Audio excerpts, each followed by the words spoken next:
Today is June 19th, 2013, and we are interviewing Colonel Louis S. Caras at the Wilmette Public Library. Colonel Caras, Yes, ma'am. was born on November 14th, 1928.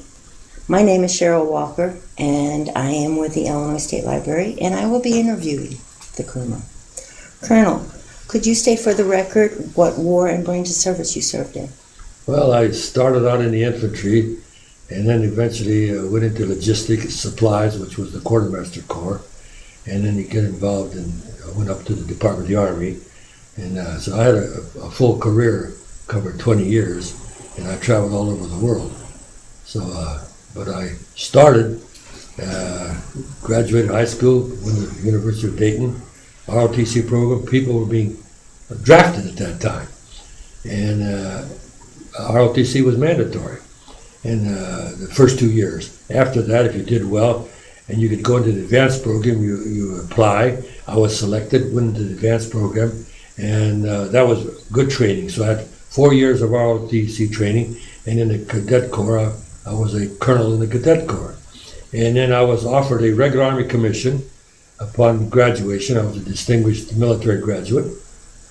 So I said, fine, I'm going to see the world, I'm going to be trained. And that was early June. And then I thought, well, I'm going to start being sent to school. And then the war broke out in June 25th. On June 25th, of course, that meant everything. And so immediately I was an infantry officer.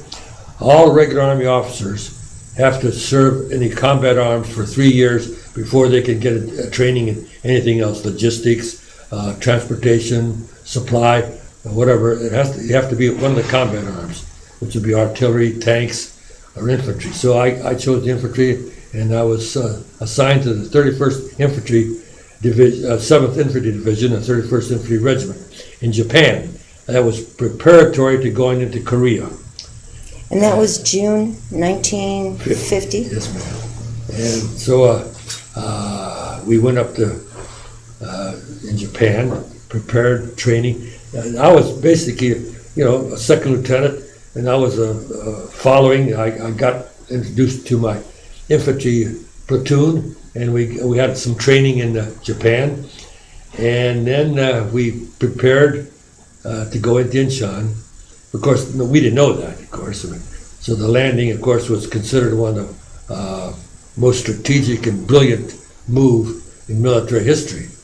We completely surprised the Koreans, the North Koreans. And we landed in Incheon, and the Marines landed first, which made it easier for the 7th Infantry Division, the 31st Infantry. And then we landed, and we prepared to go inland to meet the enemy. We did not meet any enemy upon the landing. The Marines had taken care of that. But some of the interesting things that you might find that the average civilian wouldn't understand. Here, we're trained to prepare for combat, which means killing. If you're going to be attacked, you have to protect yourself, which means shooting somebody, which is contrary to what most people think about. You don't want to kill people. But anyway, so we landed, and then we started proceeding into the inland, going into the country. And I can remember seeing my first dead American. He was on a side of the road, covered with a poncho, a rifle stuck, with a bayonet stuck in the ground, with the helmet. And we went by looking down, seeing, we couldn't see he was covered. But that was the first soldier that we saw, first casualty. And his boots, his shoes are out there, and the rest of him was covered with a poncho. He would be picked up later by the Graves registration and be taken care of. But I can remember that incident, which was interesting. It makes you think. And then we go inland, and one of the things that we do at that time, or did at that time, and were going to do, was try to find the enemy, because we were cutting the enemy off which surrounded Busan, which is in the southern part of Korea. And so now they were going to be trapped because their supply line was going to be cut, so they were going to be retreating. So our situation was to try to intercept them. And so we got the word, and we were going out trying to meet them, and we did meet them. We met them on patrols, constantly going on patrols, and so, had firefights, and some of those firefights were interesting. Let me tell you one of the real interesting things. Now, I had not had any fire per se. We'd gone a couple of patrols. We'd stopped, we camped out, sea rations, and then we got assignments going to different parts of Korea, taking a 15-mile hike looking for the enemy. And as one time we were going along the road, walking, and the officer's helmet has a horizontal line on the back of his helmet, white marking, so that the men can see it and know where the officer is. Their non-commissioned officer has a vertical line. So I'm walking along the road, and I'm talking to the man in front of me, and the sniper is zeroing in on me. He fires, the bullet goes right by my head. As most people don't know, but the bullet makes a lot of noise, and it hits the guy right in front of me. And boy, he drops right in front of me. And I immediately was unfamiliar with this type of situation, and I hollered out, "Whose weapon fired?" thinking that somebody had discharged his weapon accidentally. And the sergeant, a very career man who was very familiar with combat during the Second World War, hollered out, "Sniper, get off the road." Immediately we evacuated the road, took the wounded prisoners aside, and immediately automatic fire, which is machine guns, fired on the road. Dust all over the road. If we'd have remained on the road, we'd have been casualties. And we got off the road, boy, and the sergeant said, "I'll get him."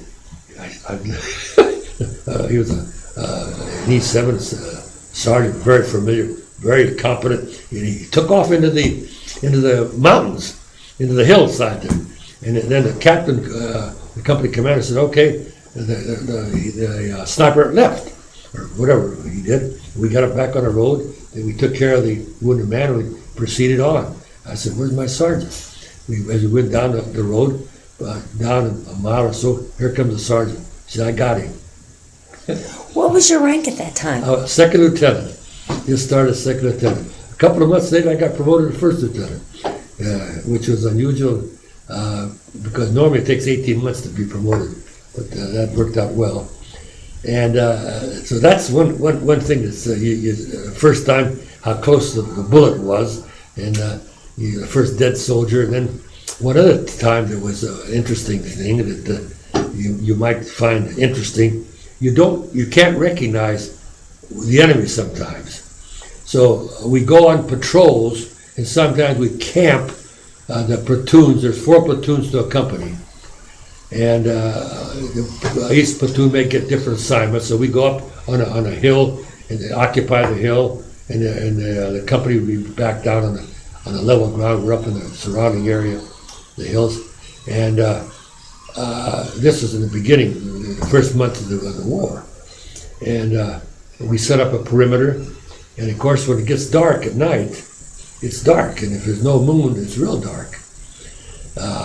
And I can remember we set up a perimeter, machine gun, and so forth in case infiltrators attack us.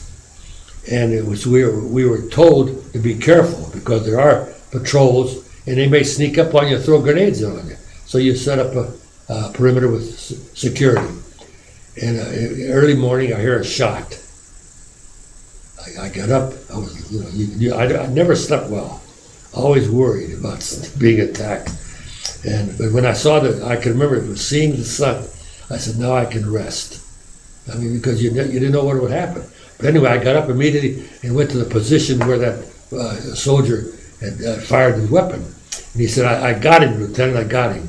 He looked down at me about 100 yards away, and there was a body laying on the road. I took my binoculars out, and there was a little old lady. And I looked at the village. The villagers were afraid to go out to help the person that was shot because they didn't know what happened. Of course, I immediately said we went down there.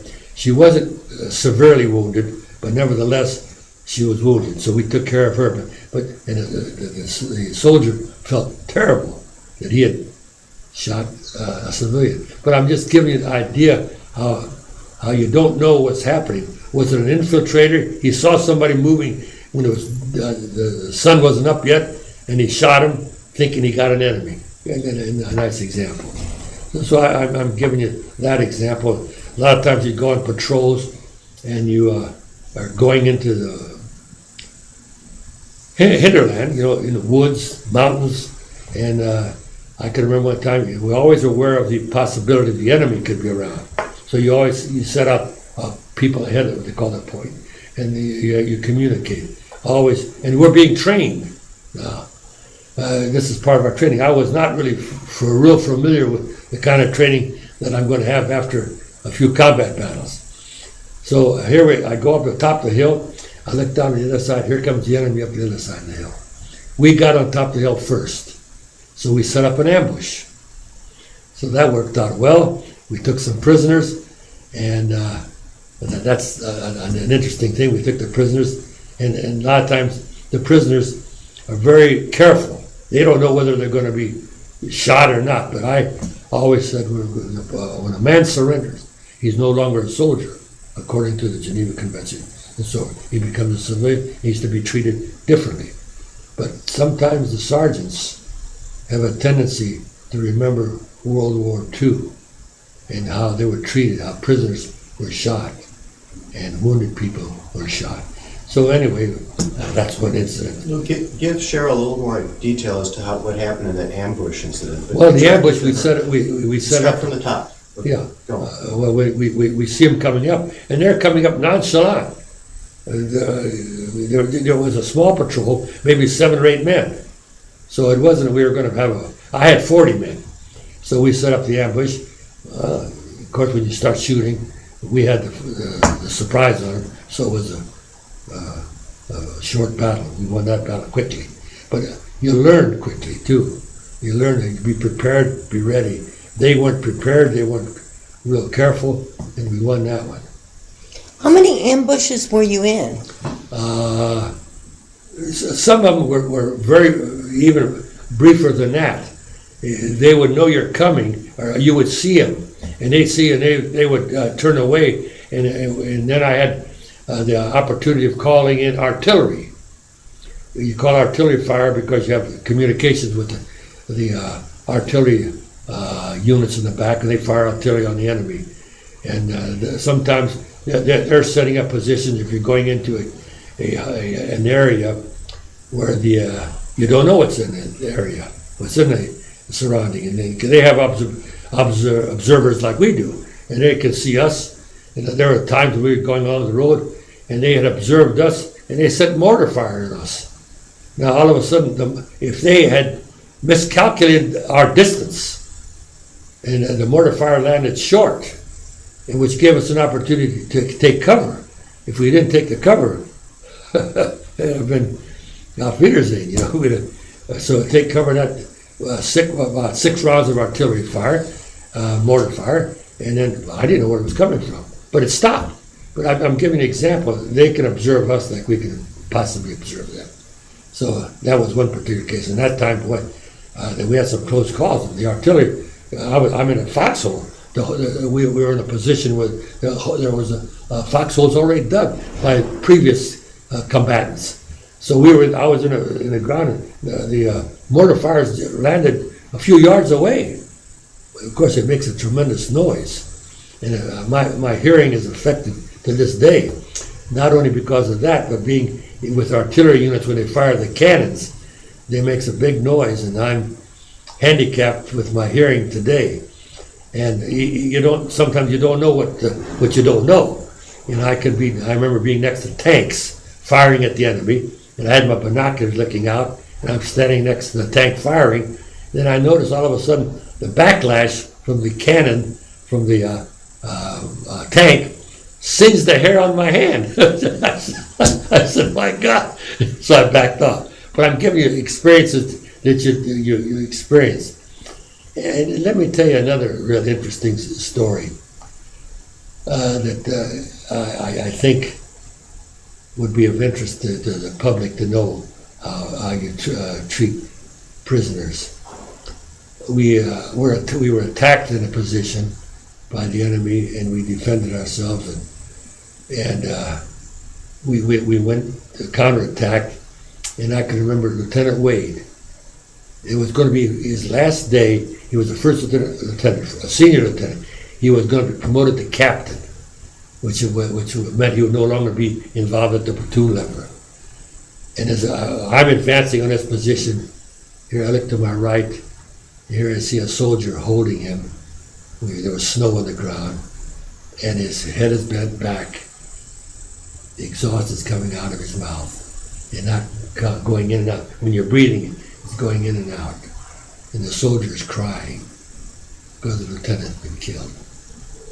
And later we found out he got promoted, and we got a letter. He had a baby, a child born.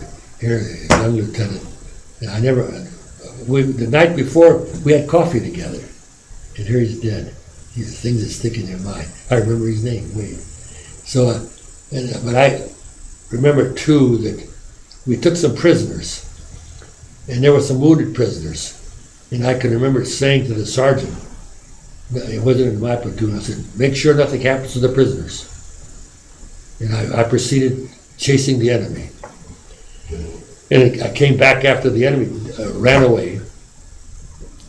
And I came back, and the prisoners had all been shot. There were 3 of them. And I went to the sergeant and said, Sergeant, what happened? I don't know. But you think how the soldier thinks. Lieutenant Wade, other casualties. Lieutenant Wade was killed now, and he was well known, a very competent officer. And somebody, I saw the 3 dead Koreans, and I went about my business. Of course, they were wounded. The ones that were alive were taken back, so I don't know what happened to them. I'm sure they were taken care of. But the wounded ones were shot, and how soldiers react. So, but I'll tell you another story in reference to taking a prisoner, which the public would wonder what happened. When we were in North Korea, we went into a village, and the Chinese, I had a company, I had a large contingent of troops, and we went into the village, and there was a wounded Chinese soldier left behind. They couldn't take him. We hurried in there, and they had taken off and left him behind. And we picked him up, and my sergeant looks at me and says, Lieutenant, I'll take care of you. That meant he was going to execute him. I said, no, he was a young man, and the soldier, the Chinese soldier, looked at me and started to cry because he knew what the sergeant meant. The sergeant said, I'll take care of him, take my building there. And I made a quick comment. He's no longer a soldier, we're going to take care of him. And he pulled out pictures of his kids, his family, his mother. And he had also a pass from General Chiang Kai-shek, which was the leader of the Chinese, not the North Korean, not the communists, but the ruler of the Chinese government at that time.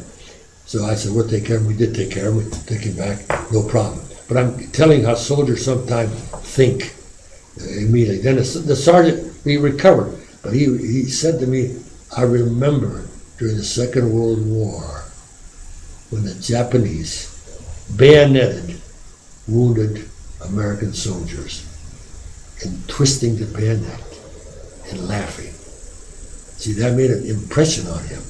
And he thought of the enemy as somebody to be terminated, to kill. But once he thought it out, it was all right. I'm just giving some explanations of what combat means and what you do in combat. Another time, we were on a patrol, and I told we were in enemy territory. And I can remember telling my point man, the one that goes out in front, and he's accompanying some so that we don't get trapped. He's observing what's going on. And all of a sudden, I hear a shot. I run forward. I'm right behind him. I'm right behind the front line.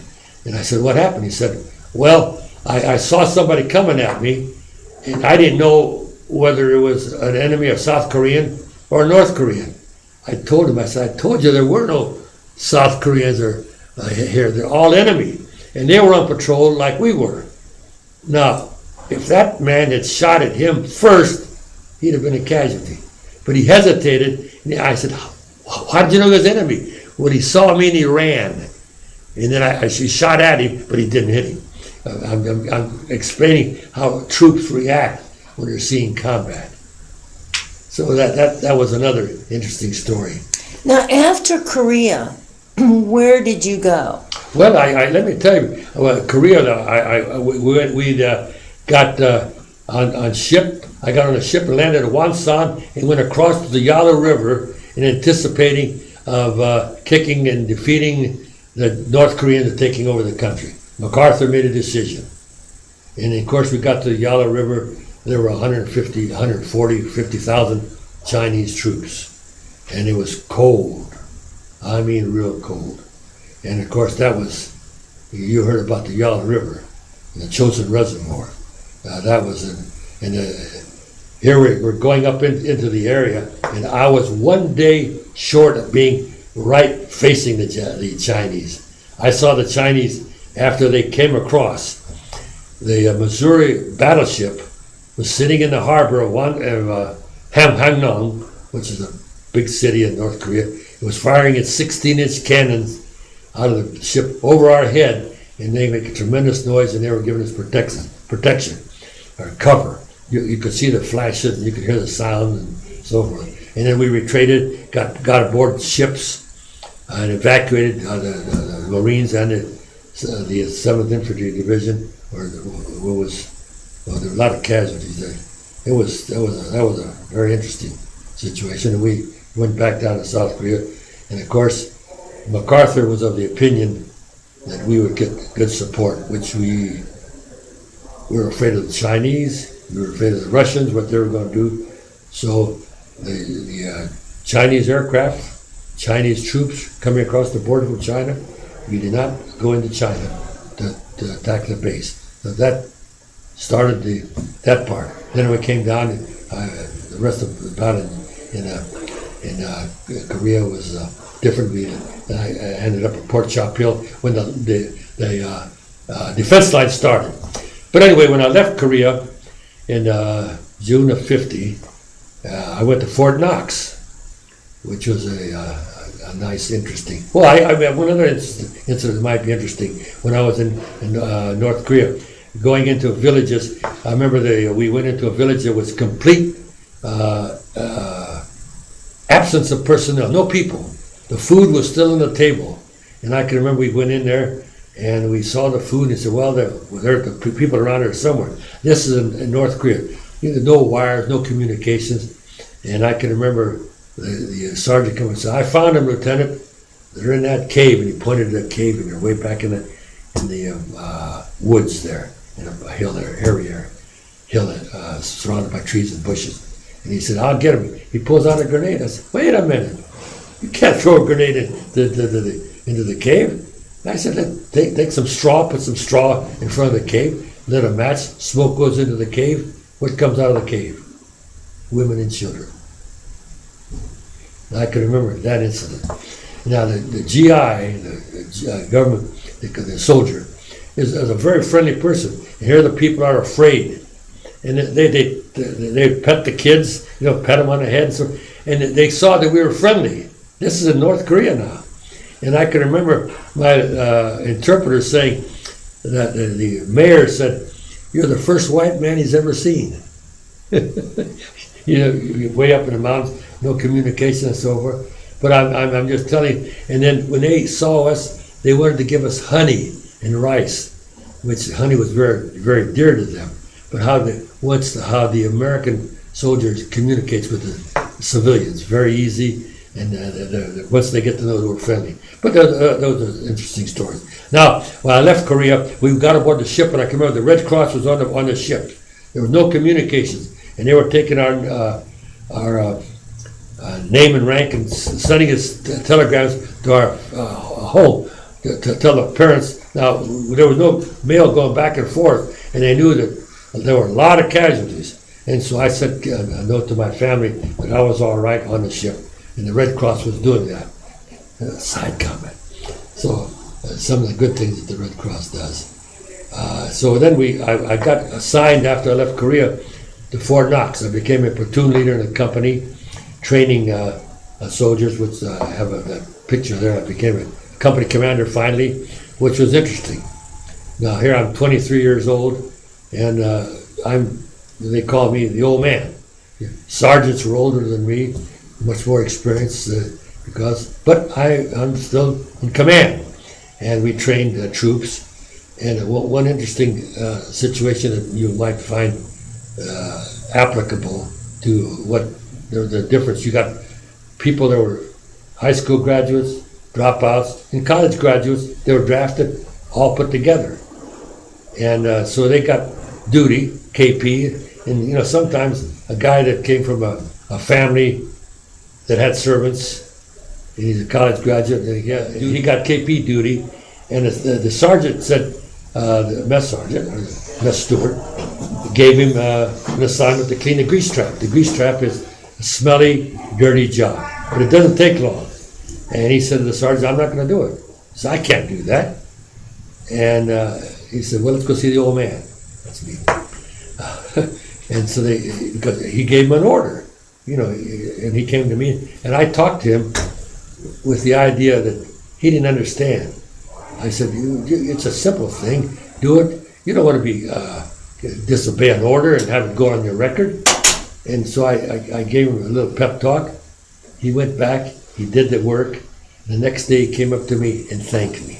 He said, the idea that I could communicate and make him understand. That's an interesting story at Fort Knox. And as company commander, your rank was at this time? I was a first lieutenant now.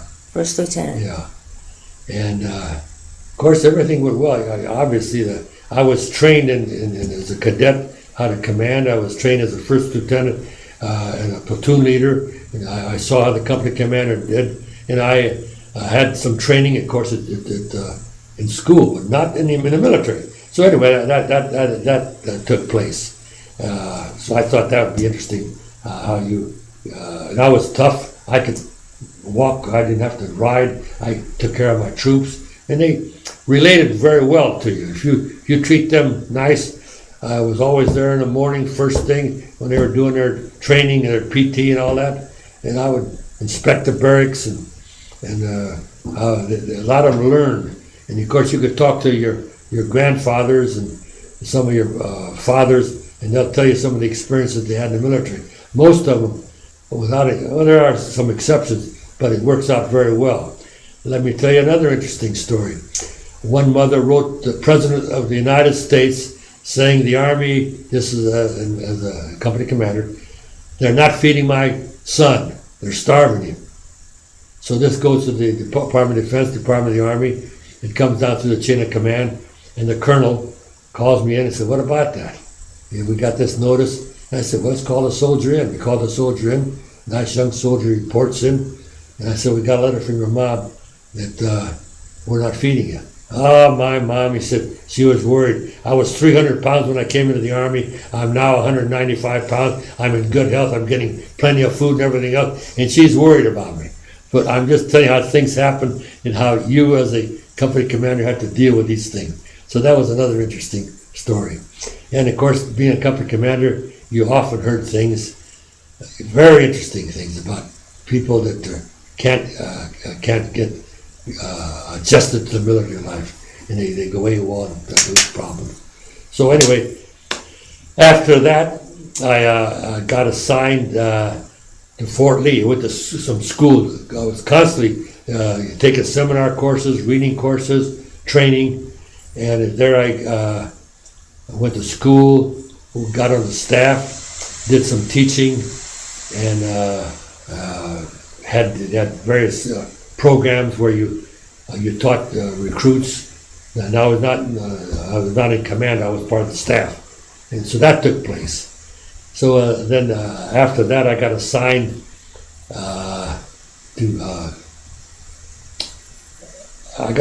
to Chicago in a logistics job. And I was going to take place, go to the school. The Department of the Army had a school training troops in logistics and in food.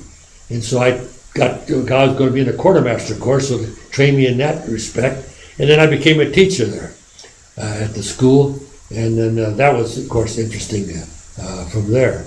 And then I met a young lady, and we dated. I'd met her before and went on a fishing trip, so I communicated. And we got married because I finally got orders to send me to Salzburg, Austria on a tour. So you can imagine, and my mom and my mother-in-law said, we can't let Lou go to Germany and Austria unmarried. So I got married, and my wife accompanied me, which became a very interesting tour. And then from Salzburg, Austria, I was in the services division there. We ran the supply depots and the commissary, which was good training. And then I went into Munich, Germany on the staff there in logistics and so forth. And there I got involved in positions that were extremely interesting. I served on many court martials. I was investigated many situations that were of interest. Soldiers did things, and I was the investigating officer. I had to prepare paperwork, and which was interesting. And from there, from Germany, I was assigned to Cornell University as a professor in military science, ROTC, which was again very interesting. And here I was teaching juniors and seniors in Cornell, and the logistics and supply. And you'd be surprised the questions that they asked. You'd be surprised the interest that they showed. We taught them about logistics. You can imagine if you're going to move troops from, let's say, Wilmette to the city of Wilmette, which is 20,000, 30,000 people. Let's say we're going to ship them to Timbuktu. You say, well, how do you do it? It's a difficult job to move people. Because when the Vietnam War took place, and at one time I was going to be stationed there, but I'll mention that later. And they pulled me out and made me complimentary position on the base in Okinawa, which was interesting too. But anyway, I was telling you about Cornell. You'd be surprised what the students thought, and they interviewed the Ivy League schools. I was prepared. I knew my subject. I knew how to teach, and I was supervised. I had good lesson plans, and so they said, "Who are your best teachers in the Ivy League?" This included where they had ROTC program, and the ROTC instructors came out tops. Which, of course, we were all prepared. We communicated well with the students. We went to got involved with them. We knew our subject. And so just a side comment, when people think of ROTC, it's not just marching and with rifles. You learn about map reading. You learn about supplies. You learn about how do you take care of your troops, and how did history take place? What happened with the Soviet Union? We studied that a little bit. We studied what happened when they dropped a bomb in Okinawa, in Hiroshima and Nagasaki. Why did we do that? And so forth. They're just interesting things. Well, at Cornell, by the way, President Truman was retired, and this was in 58, 59.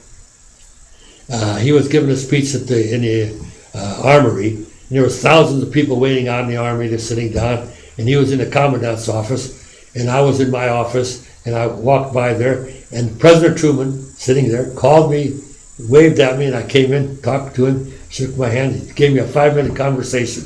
with the ex-president of the United States, asked me about what I thought and this and that. Something that a lot of people haven't had the opportunity to do. I have seen President Johnson. I did see him, and I saw many of the, when I was stationed at the Department of Defense. I got involved doing paperwork and so forth. And you know, one thing that I thought might be of interest, when I was in Korea, you know, we didn't have fresh food. We ate sea rations, and we didn't have necessarily fresh water. So I didn't drink coffee before I got into the Army, but you have to drink water. So we boiled the water and put pills in the water to decontaminate the water, and that's the way you got your water. Now, of course, they did occasionally ship us fresh water from the depots, but a lot of times you're on patrols, and what are you going to do? You're thirsty. There's well water. You boil it, and then you put a pill in there. You put coffee or hot chocolate in there, and that's the way you drank in sea rations and a B ration. Was a little better than the C ration. It's a combination, but we didn't have any fresh food because we were constantly moving. Did the pill that you put in, was that iodine? It had chlorine in it too, so to make sure that, and you had to wait, I think, 30 minutes before you could drink the water. You shook it, but you can imagine, you're thirsty, you got to wait. And of course, in the time that I was in Korea, cold weather, boy, I can just tell you, going out and we'd be caught out on the outpost sometimes. We couldn't go back into the headquarters, and so we'd carry our sleeping bag with us sometimes on these patrols. It'd be bundled up, and you had it on the pack on your back. And so we laid out so we're going to have to stay out. We set out the patrol, and it snowed during the night. And I can remember waking up and looking, all my troops were covered with snow. That was one of their blankets. So you think about, and I tell people sometimes, when you're at a party, you're coming out and there's snow outside, say, where would you like to sleep tonight? Outside. And that makes them think. But anyway, we had very warm clothing, and we had a air mattress, and we had a nice sleeping bag. So basically we were warm, and we were covered with a poncho, but we didn't have a tent. So and you kept your weapon with you. Your boots were not in the sleeping bag. So you got up in the morning, you put on the boots, you had them laced up there, and they were frozen solid. So you put your feet in this frozen solid boot, and the heat of the body would thaw out the boots, then you could lace up the boot. Another interesting. Did you have a lot of frostbite? The only real problem I had was my right hand, because the body could be warm. You have under a t-shirt, you have a long john, wool shirt, sweater, jacket, a parka over that. So you know, long pants, you know, covered with the outside pants, wool pants. So they're that warm, but the hands got to be ready to fire. So my right hand is to this day is affected a little bit. So that's that part. And of course my hearing was affected very bad. And I got hit with shrapnel in my shoulder, but it was minor. Just interesting things that take place. What kind of medals did you get? Well, I got commendation medal. I got medals, 5 stars for the campaigns in Korea. I got all of those ribbons and so forth, and a lot of citations and so forth. And well, that went well. And I retired in 1970, 20 years later, on the general staff of 5th Army Headquarters, which was out at Fort Sheridan at that time. I had a real good job traveling around the United States, inspecting facilities and making recommendations. Lou, you can tell Shirley, didn't you get a couple Purple Hearts and well, tell her? Well, the Purple Heart, because of the shrapnel and my hearing, they said you got a shrapnel wound?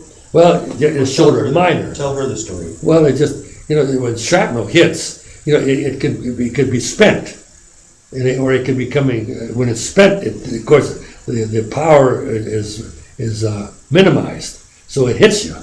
And I got hit in the helmet one time with a piece of shrapnel, but it just glanced off. Had one of my company platoon where a round went into the helmet, went around his helmet liner, came out the other end of the liner. Of course, it made him dizzy. It came out the front. It cut his head, but he survived. But I'm just telling you what you look out for. And so I always wore my helmet, because even friendly artillery sometimes explodes in the air, and the shrapnels come down and they land all around you. So when you got the shrapnel in your shoulder, did you? Nah, there was nothing. Okay, did they take it out there in the field? I just brushed it off. Yeah, but there was a wound. The medic comes up there. I said, "It's all right." Medic, I just, the troops are there. I was tough, so to speak. So that part. Those are some of the interesting things about the sleeping. Sometimes you don't have your sleeping bag with you, and you're caught out on an outpost, and it's 40 degrees there. And what do? You just sit there, and boy, the heat makes moisture in your poncho, and then you touch the poncho, and you're cold. Well, so you feel cold. If it's 40 degrees out and you want to get heat, there's no heat. See, so I can remember we'd start a fire if we could get shrub, and we made a fire, and then we spread the ashes on the ground and covered it with dirt and slept on the ground. Before we got the airbags, the sleeping bags, and because you sleeping on the ground, cold ground is frozen, it's bad, how's my timing going here? Cool. Okay, so I just you think of equipment and what about? Do you remember the first time you were able to take a shower after? We had the helmet, and we had the creek, and we had the well, and we had a home a Korean home where we get some water, the pan, shower once in a while. They had the quartermaster had shower units. They would set up a shower unit, the company would go back, they'd give you a clean t-shirt, clean underwear, and you could take a shower. And there were no women there. There were no women in the 7th Infantry Division. You get up so here, the troops take a shower, first time, wash their hair and everything else. And so that was a good question. There were no showers. And that happened periodically. They would have the shower unit would come in, and you'd be on reserve unit, and you'd go back and you'd take a shower, which was not often. But other than that, one thing, I was always very diligent in telling my men to wash. And an example came up about frostbite. The order came out, inspect the feet of the men. So I told my platoon, take off your boots, I gotta look at your feet. I'm all right, Lieutenant, nothing wrong with me. I said, take off your boots. He took off his boots, his feet were black. Of course, he couldn't feel it, see. He didn't want to be saying there was something wrong, go back to the hospital. But I'm giving the example how I had to make sure that the men were taken care of, eat. The other thing, I would always encourage the troops to write home. I said, I'm ordering you to write home. Mail was very, very important. And I can tell you an interesting real story about a sergeant that had a girlfriend in Japan. And I said, how are your relations with home? Well, all right, back home. I said, do you have a girlfriend back home? No, that's a long time ago. I said, write that girlfriend a letter. Well, no, I'm ordering you to write that girlfriend a letter. He wrote the letter. I said, I want to see the letter. I didn't read the letter. I just looked at it. He sent it home. 2 weeks later, Lieutenant, she wrote me she wants to communicate with me. See, male and soldiers that are far out, away from home, and depending on their relationship. And one of the other things we had to worry about, particularly when the reserves came in, some of them shot themselves. with the idea that they could get out of combat. Because combat, you don't know. You're going up the hill, attacking somebody, you know who's shooting at you. And that was one thing as a lieutenant, you got to make sure that the troops are shooting, not ducking. Because you don't see the enemy a lot of times, but you know there's firing at you because you hear the bullets going over your head. They make a noise. So here I'm going up, boy, bullets hitting by me, they're shooting at me because they see me. Dust flying here when they're shooting at me because they see me. But they never hit me. I did my cross. But I remember doing that, and I said, when everybody's shooting, when everybody started shooting, had 40 men shooting, the incoming fire stopped because they're ducking. So we went into the position, we took prisoners, and the rest of them ran away. See, at the beginning, when there was no line, they were moving and the positions were very fluid. The fights, the combat are very, very limited. They don't last long. You win the battle, or you back off, or the enemy leaves. You don't sit there and fire each other. When the defensive line started with the 38th parallel, then the line became, and that's when I got relieved and sent back to Fort Knox. So combat is a difficult thing when you think about what's going on. Of course, I got assigned to Korea again in 1948. I was a colonel now, and I became a post commander. I was a lieutenant of the company commander, a post commander, which is equivalent to a mayor. And that was an interesting job. Go reviewing what's going on and so forth. Colonel, one thing I have to ask you is, during your time in Korea, did you carry something for a momentum? I always had my cross. I always have it with my dog tags. It's a good question. And in fact, I can remember our first battle. Sergeant came up to me and said, "I'd like to see a chaplain." Okay. Because, it's a different phase of life now. You're shooting at somebody with the intent of eliminating him. And you see a wounded person, soldier. But we took good care of our soldiers. But with a wounded soldier, we got on top of it. We had good medics, helicopters would come in, and that was very, very important. And the troops knew that they became friends. You got to know somebody. And the lieutenant, you're the lieutenant, you're the boss, but you got to communicate in a way that they think of you as the boss, but they respect you as a human being, and that you have their interests at heart. So that's important. Well, at this time, I would like to thank you for the opportunity that you gave our country, the years that you gave our country. And I would also like to thank you for the opportunity you've given me today in listening to your history, and the opportunity that you gave me to interview you. Yeah, for example, I went to the Army Language School too, by the way, and I escorted foreign officers around the East Coast of Washington and so forth.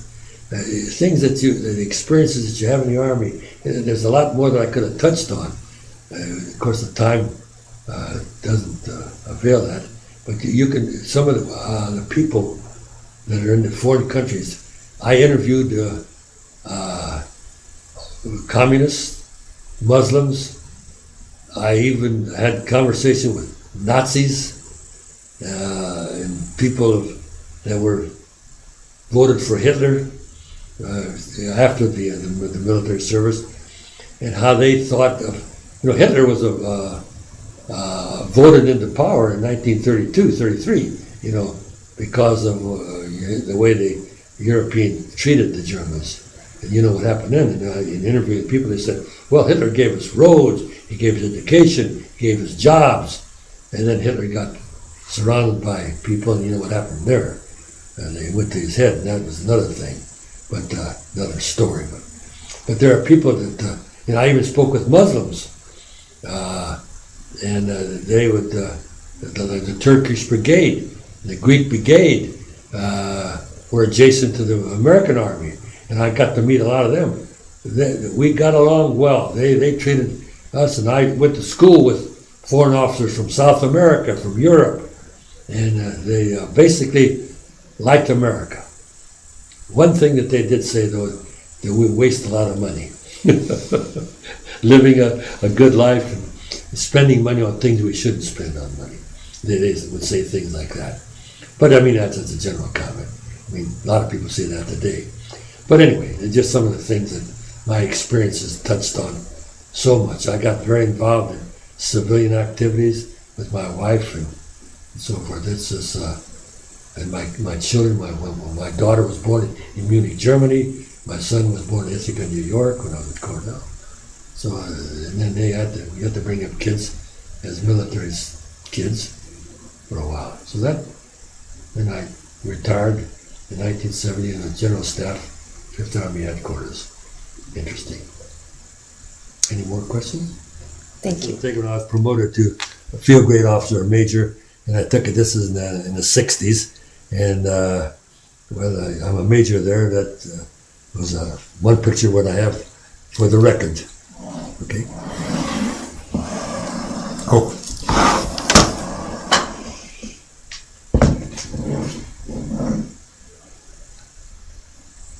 Tell me when. Okay. Okay, this is in 1951. And when I was at Fort Knox, I was a company commander, and this is with the company. That, of course, is me at the top, and with my staff and the troops underneath. But whenever I had a company after it got graduated, I had another company, and then we trained them, and that was a picture that they could take home. Okay.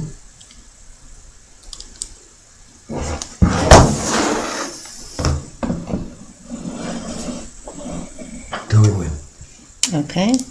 Okay, the right hand bottom here is when I was a young lieutenant, and then here I was a lieutenant colonel in 2003. Their army was being honored by the American Legion, and the Koreans were honoring us. And there you see me. They had a parade at Fort Lake Forest, and I've given a salute there to the photographer. Colonel, do you belong to any organizations? The American Legion post in Lake Forest. Okay. And then I come here to the Veterans Group, and I go to the Great Lakes and see the veterans there, and you'd be surprised what you see there. You know one thing that you see? Mm-hmm. Well, I wear this hat a lot, and you'd be surprised. High school students will stop by and shake my hand, and people, business people, ladies will shake my hand, and thank you for your service. Of course, this is the infantry badge. This is the general staff that I was on when I retired, and those are the ribbons that I got at Korea, and this is the combat infantry badge that you get when you're in combat. You only get it in the infantry and in combat.